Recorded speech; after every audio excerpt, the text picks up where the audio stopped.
Público e Eleitoral está aqui com a gente no Estúdio CBN para falar sobre esse assunto, né, sobre os assuntos ligados ao direito público e eleitoral. Doutor Marcelo, boa tarde, seja bem-vindo mais uma vez. Boa tarde, Guarizo, boa tarde, ouvintes. Vamos lá, qual que é o nosso tema de hoje aí? Nosso tema de hoje é o seguinte: tem serviços que são disponibilizados para toda a população? Vamos voltar lá atrás, começando pela telefonia, depois concessão de estradas. São serviços públicos que acabaram privatizados. E é o caso também da energia elétrica. E a gente está vendo hoje, né, processos, aí o Ministério Público em cima disso. Por ser uma empresa privatizada, uma empresa que não é mais pública, a Enel, no caso, né? O poder público tem responsabilidade sobre essa empresa que não é mais do próprio poder público? Sim, Guarizo, você foi muito feliz na sua introdução e disse aí que foram serviços públicos que foram passados para a mão da iniciativa privada. E o regime aí dessa instituição jurídica é a concessão pública. Então houve uma mudança lá no artigo 170 da Constituição dos anos 90, foi criada a Lei das Concessões, que ela já foi revisitada várias vezes, e o que permitiu que telefonia, distribuição de energia, uma parte do petróleo e fornecimento de energia elétrica fossem gás em algumas cidades, fossem transformados por empresas privadas através de concessão. Só que a concessão ela age por delegação do poder público. Então a concessionária tem lá inúmeras obrigações, tem um caderno de encargos muito grande para cumprir. E a falha dela tem que não só o poder público cobrar, como também, se deixar de cobrar e tiver efetividade, o consumidor pode, em última análise, pleitear não só da empresa privada, concessionária de serviço público, como também do ente público que a ela gerencia. Ou seja, no caso, por exemplo, a pessoa que teve perdas, né, que ficou sem energia elétrica causada pela queda de árvores, tal, que aí a gente vai entrar nesse assunto daqui a pouco, mas que perdeu, estragou comida, que pode ter queimado geladeira, qualquer tipo de eletrodomésticos, vai entrar com uma ação contra a empresa de energia ou contra o Estado? Embora ela possa, em última análise, entrar contra os dois, eu já recomendaria que ela fizesse contra a empresa de energia, porque esse é um procedimento muito mais célere, né? Não há os benefícios dos prazos à fazenda pública e também não há os entraves burocráticos ao final de pagamento. Então ela deve acionar as empresas concessionárias dos serviços públicos. A Enel, por exemplo, ela cita que esse caos aconteceu por causa das árvores que derrubaram a fiação elétrica. A árvore não é privatizada, né? Quem tem que cuidar das árvores são os municípios, né? Nesse caso, ele coloca uma responsabilidade no poder público por causa das árvores ou não tem nada a ver essa situação? Não, aí é caso a caso, né? São Paulo é uma cidade de milhões de moradores, né? Realmente é indiscutível que houve um vento exagerado, uma tempestade que se formou, quase um nível baixo de tornado, como Campinas foi atingida também recentemente. Muitas árvores a mais do que o normal caíram, infelizmente, e aí agravou a situação.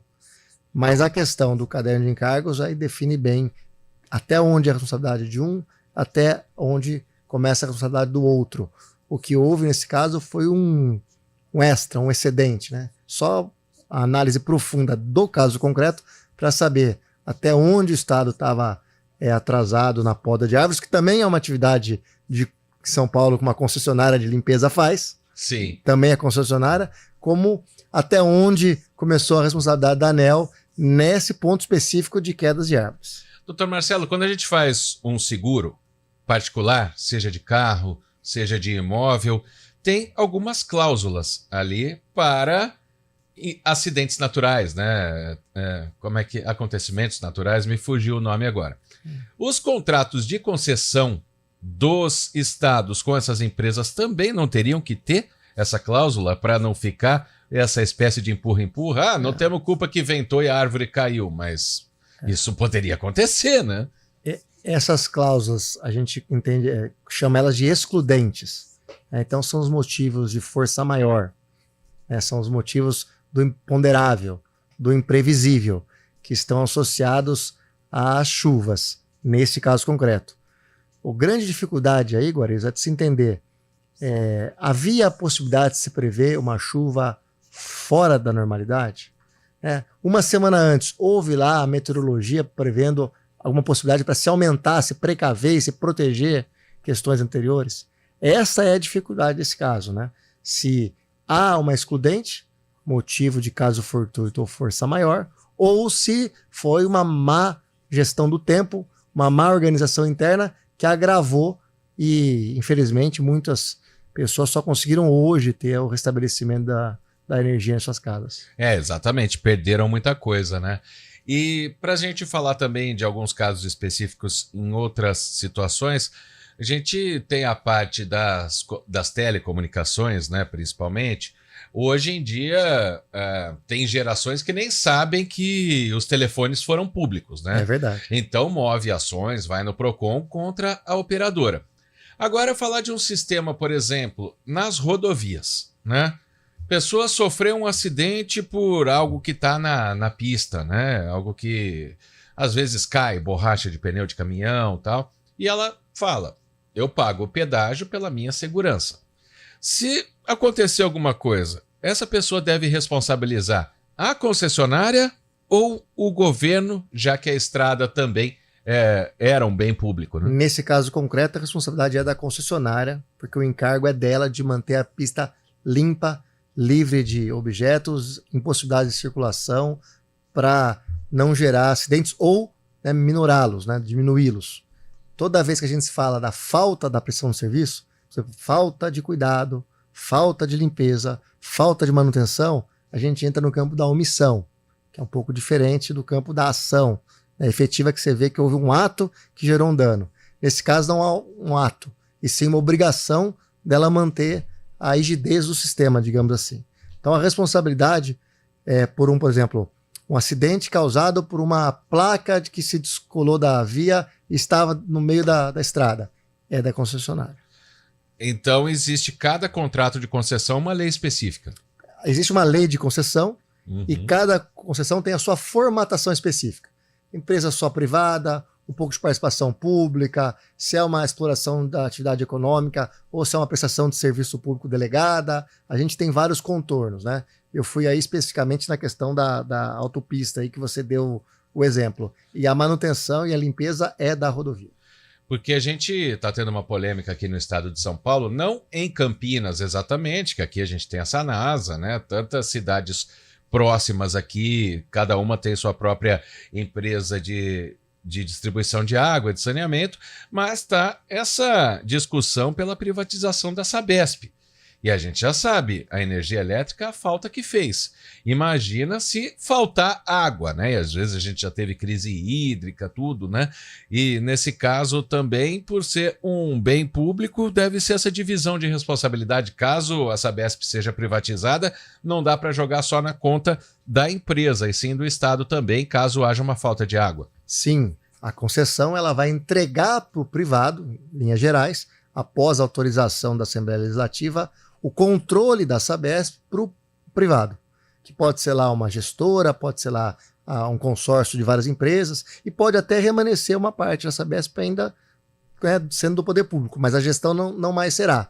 Mas por ser uma concessionária, ela tem primeiro a responsabilidade direta para aqueles que consomem seus produtos, mas o Estado nunca deixa de ter a obrigação de fiscalizar e de exigir que os encargos da concessão sejam devidamente cumpridos. Então, até para a gente falar sobre esse exemplo, né, e eu citei Sanasa, empresas de capital misto. Aí, no caso, a cobrança do Ministério Público, por exemplo, vai ao governo quando a empresa é de capital misto. Quando tem participação do governo também. É que aí a gente entra numa outra seara. Existem as empresas estatais que o controle da gestão já é privado, né? Por exemplo, a Vale do Rio Doce, né? Você tem lá mais capital público, só que o controle é privado, né? Não, desculpa, ao contrário, mais capital privado, mas o controle das indicações de diretoria é público. Foi aquela modelagem. Então vai de modelagem para modelagem. Na gestão do dia a dia da empresa. Agora a responsabilidade é primeiro da empresa e na falta da empresa pode ser chamado o Estado. Está lá no parágrafo 7º e 8º do 37 da Constituição, para quem tiver curiosidade, dar uma olhadinha lá. O Arthur Mendes mandou um vídeo pra gente ver aqui da empresa de energia da Flórida. Óbvio que não dá pra gente assistir o vídeo enquanto nós estamos conversando ao vivo, né? Mas eu agradeço ao Arthur pela mensagem enviada aqui pra gente. Depois, com o tempo, a gente vê, eu envio pro Dr. Marcelo também, mas é um assunto muito interessante, né? Essa discussão entre o público e o privado para saber para onde as pessoas têm que recorrer. Afinal de contas, né, uma tragédia como essa que aconteceu aí, de ventos fortes, de chuvas, deixando pessoas aí quase uma semana, né? Hoje é sexta-feira, praticamente uma semana sem energia elétrica, algo que é impensável nos dias de hoje. Então, eu quero agradecer o Dr. Marcelo Pellegrini pela participação aqui no Seu Direito Público e Eleitoral, tirando sempre dúvidas dos nossos ouvintes. Obrigado, Dr. Marcelo, um abraço, até sexta-feira que vem. A alegria é minha, o tema é tortuoso, cada concessão tem a sua regra, a sua criação, mas é muito legal poder ajudar a esclarecer. Um bom final de semana a todos. Obrigado, 3h30, vamos para o Repórter CBN? Vamos lá.